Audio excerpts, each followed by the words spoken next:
ఉన్నాలండి. ఎలా ఉన్నారు? బాగున్నారా?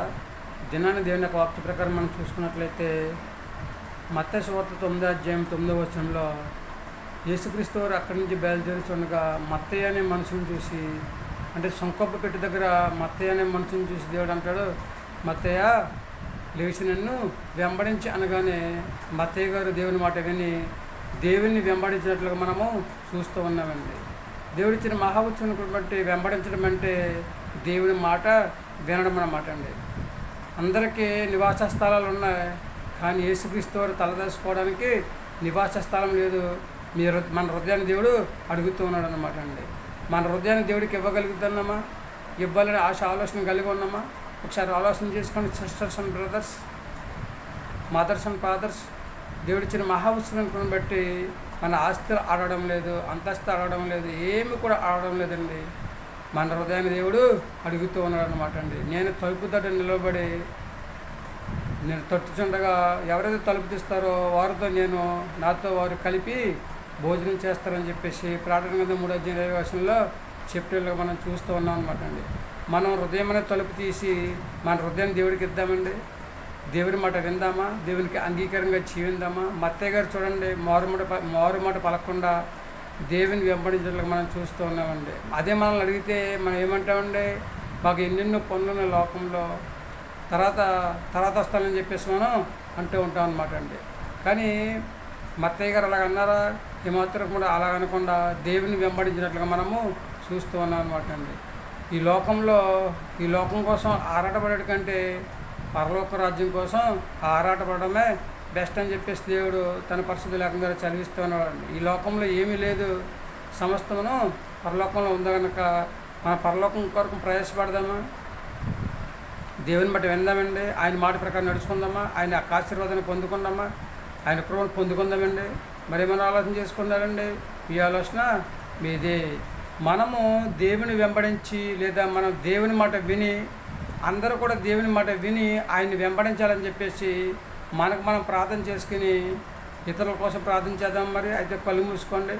మహాపురుషుని పరలోకపు తండ్రి, నీ ఘనమైన పదం లెక్కలేని స్తుతి స్తోత్ర ప్రభావ. పరిశుద్ధ గ్రంథంలో తండ్రి అనేక మంది ఉన్నారు తండ్రిస్తుండో, నీ మాట విని నీ మాట ప్రకారం నడుస్తున్న వారు తండ్రి అనేక మంది ఉన్నారు తండ్రిస్తుండో, వాళ్ళందరూ కూడా ఆశీర్వాదాన్ని పొందుకుని హాయిగా జీవించడానికి మేము చూస్తున్నాం ప్రభు. నీకు వందనాలు.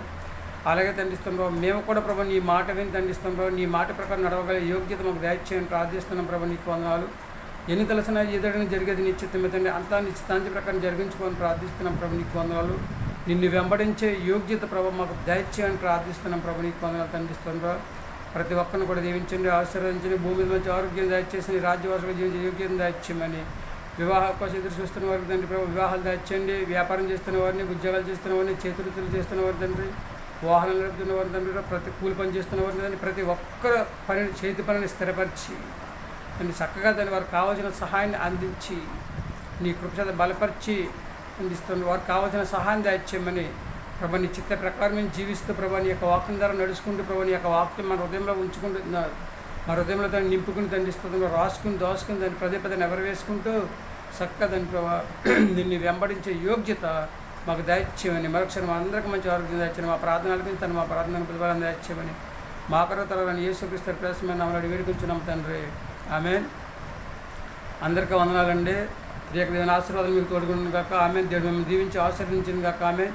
దేవుడిచ్చిన మహావచనం బట్టి మత్తయ్య గారు ఎలాగైతే దేవుని వెంబడించారో మనం కూడా దేవుని మాట విని ఆయన మాట ప్రకారం నడుచుకొని చక్కగా దేవుణ్ణి వెంబడించే యోగ్యత కలిగి ఉందామండి. అంటే యోహాను సువార్త 15వ అధ్యాయం 5వ వచనంలో నాకు వేరుగా ఉండి మీరేమీ చేయలేరని చెప్పేసి దేవుడు తన పరిస్థితి లేకుండా చదివిస్తున్నాడు అనమాట అండి. దేవునికి వేరుగా ఉండి మనం ఏం చేయలేం కనుక దేవునికి అంగీకారంగా ఉండాలి. ద్వితీయోపదేశకాండం 28వ అధ్యాయంలో చూడండి, ఎవరైతే శ్రద్ధగా నా మాట విని నా మాట ప్రకారం నడుచుకుంటారో వారందరినీ కూడా దీవిస్తానండి దేవుడు 1 నుంచి 14 వచనాల్లో. అదేవిధంగా మనం చూసుకున్నట్లయితే అక్కడే ద్వితీయోపదేశకాండము 15వ అధ్యాయం 5వ వచనంలో చూసుకున్నట్లయితే ఎవరైతే దేవుని మాట విని ఆయన మాట ప్రకారం నడుచుకుంటారో బీదలు ఉండరని చెప్పేసి దేవుడు చెప్తూ ఉన్నాడు. కనుక మనందరము కూడా దేవుని కృప కావాలన్నా, దేవుని యొక్క ఆశీర్వాదం కావాలన్నా మనందరం కూడా దేవుని మాట విందాం, ఆయన మాట ప్రకారం నడుచుకుందాం. 100% కూడా మనం ఆయన్ని వెంబడిద్దాం.